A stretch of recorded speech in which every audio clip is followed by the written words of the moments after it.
Magandang araw mga kaibigan. Bigyan natin ng reaction opinion itong video posted by SMNI News Online.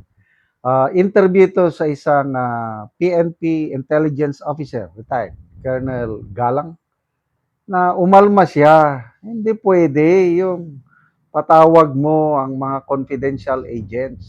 It's a national security issue. Kasi yung paggamit ng alias is a standard practice sa intelligence community. O ito, pakinggan natin. May assessment ang ilang retired uniform officer sa planong pagpapasapina ng House Prosecution Panel kay Mary Grace Piatos. Alamin ito sa balitang hatid ni MJ Mulihar. Na-assign po ako sa PNP Intelligence Group way back to I think it was 2003. And nag-handle po ako ng isang intelligence team at saka counterintelligence Colonel Galang. Para kay retired Police Colonel Jonathan Galang, pantaraw sa national security ang planong pagpapasagpina ng House Prosecution Panel kay Mary Grace Piatos. Ito ang isa sa mga pangalang lumitaw sa mga dokumento ng confidential funds na isinusulong na may patawag sa nagpapatuloy na impeachment trial laban kay Vice President Sara Duterte. Nakakatawa no na alam mo yung bang pagsubpina sa isang alam mo na pseudonym or alias lamang, yung paggamit ng isang alias is ano yan, kung baga sabi natin industry practice yan sa intelligence. Ayon kay Galang, pare magdulot ng pangamba sa mga kasalukuyang intelligence asset ng gobyerno ang planong pagpapatawag kay Piatos. Kung ako isang informant or ako isang operative, bakit pa ako mag-i-expose ko yung sarili ko kung ang kapalit naman yung buhay ko. Nakadetalye sa COA Audit Circular number 92-385 na inilabas noong October 1, 1992 ang mga patakaran sa paggamit ng confidential and intelligence funds. Ayon sa circular, likas sa sensitibo at kumpidensyal ang intelligence at confidential operations kaya hindi maaaring ilantad ang mga detalye nito upang hindi malagay sa panganib ng misyon. Nakasaad din ang paghingi ng mga resibo para sa ilang gastusin ay maaaring maglantad ng sensitibong impormasyon at makompromiso ang mga ahente at operasyon. Idinagdag ng circular na sa maraming pagkakataon, hindi praktikal o imposible makakuha ng mga resibo habang isinasagawa ang intelligence operations. Dahil dito, pinahihintulutan ang mas flexible na proseso sa paggamit ng intelligence and confidential funds. Ang natulang circular ay presenta ng defense team ni VP Sara sa impeachment trial kaugnay ng usapin ng liquidation ng confidential funds ng OVP. Para naman kay Colonel Galang, nalalagay sa alanganin ng pamahalaan dahil sa mga pinagagagawa sa Senate Impeachment Court. We're exposing the vulnerability and weakness ng ating proseso kung ilalabas natin sila. So ito pwedeng gamitin, i-take advantage at i-exploit ng mga kalaban ng bayan. So very risky yung gagawin nila na ganyan. Para sa Diyos at sa Pilipinas kung mahal, MJ Mondial. Okay, so tingnan natin. Salamat pala sa pahayag ni Colonel Galang.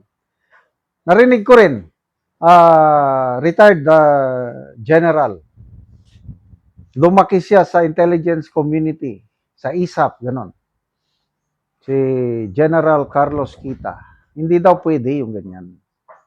Sabi niya, yan ang normal kalakaran sa intelligence community, yung paggamit ng alias. At kailangang maproteksyonan yung real identity ng mga agents. Ako nga, nung battalion commander ako, meron kaming kaunting halaga intelligence fund namin. Pinaubaya ko sa aking intelligence officer, marunong yung aking intelligence officer. Marami siyang na-recruit na mga agents. Tawag namin deep penetration agents. Na itanim namin yung mga agents na yon sa hanay ng mga NPA sa aming area of responsibility. So, nagsasubmit siya, yung intelligence officer, ng clearing documents. Kasi kailangan Kailang aliases ang ginagamit. Yung tunay na pangalan, yung intelligence, yung handler na lang ang nakakaalam. Kahit ako nga, hindi ko alam, hindi ko na tinanong anong mga real names ng mga agents. Mga aliases.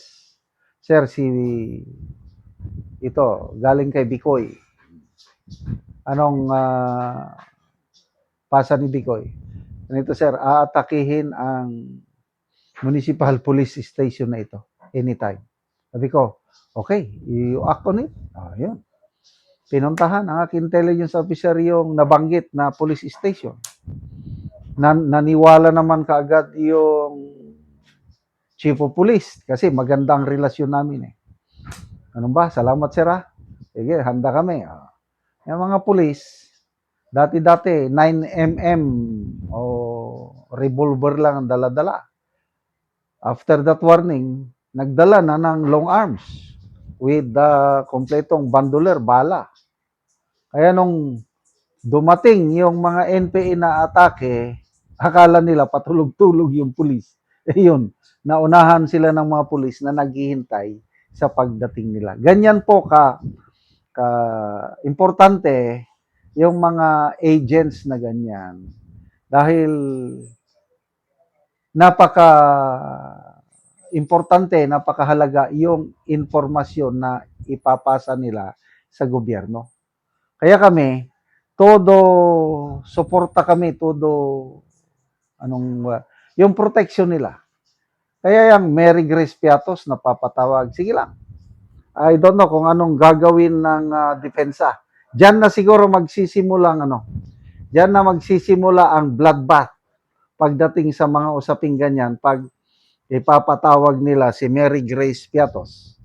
Meron akong kamag-anak na meron siyang, active officer ito meron siyang classmate sa inner circle ni BP Sara. May binanggit siya sa akin tungkol sa strategy pagdating kay Mary Grace Piatos. Hindi ko lang maidetalye ngayon. Kaya excited na ako pagdating kay Mary Grace Piatos, magkakaalaman na. Salamat mga kaibigan sa inyong pagsubaybay sa channel na ito. Nakakatulong kayo ng malaki sa tribong talanding ng Bukidnon dahil ang sweldo natin sa channel na ito is pantulong sa tribo. Namimigay tayo ng libreng yero at pako para makapagpatayo sila ng mas maayos na tirahan. Panoorin nyo ang video na ito. Na anak ko dire sa balay sa Tabangan na mo og yero. So muna ni ang itsura sa iyang atop. Muna ni ang kadako sa buslot sa yero nga iyang gi atop tungod sa kuanang gid kayo. Dugay na daw ni nga iyang atop. So nga inani na ang itsura.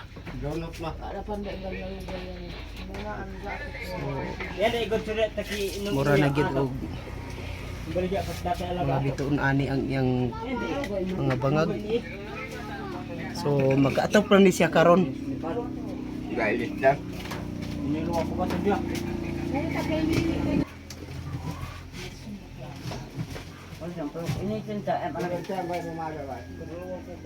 So mao na ni ang yero nga among gihatag nga iyang etop karon.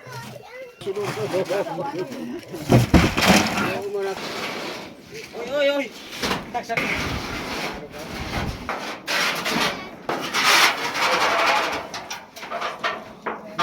Kumoy ulan.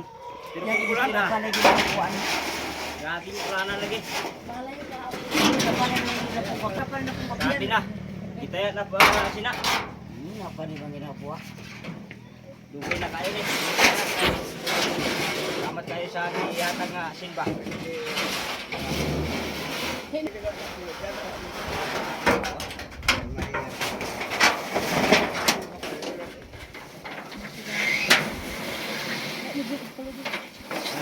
Bukan mereka ngaragi amat deh. Kapan matulog ako. Sudah dah. Pindah ke sini. Oh, mali ya.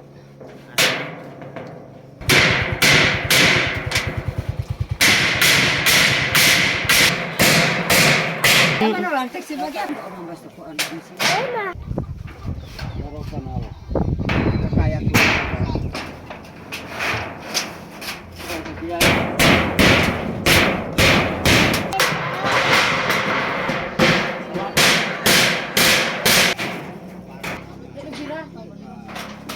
Ug karon human na gyud sa pag-atop ang among ginahatag nga yero. So nag-atop na gyud sila, di na sila mo. Ginoo sa nagatag pud sa amo ang kuan among giatok.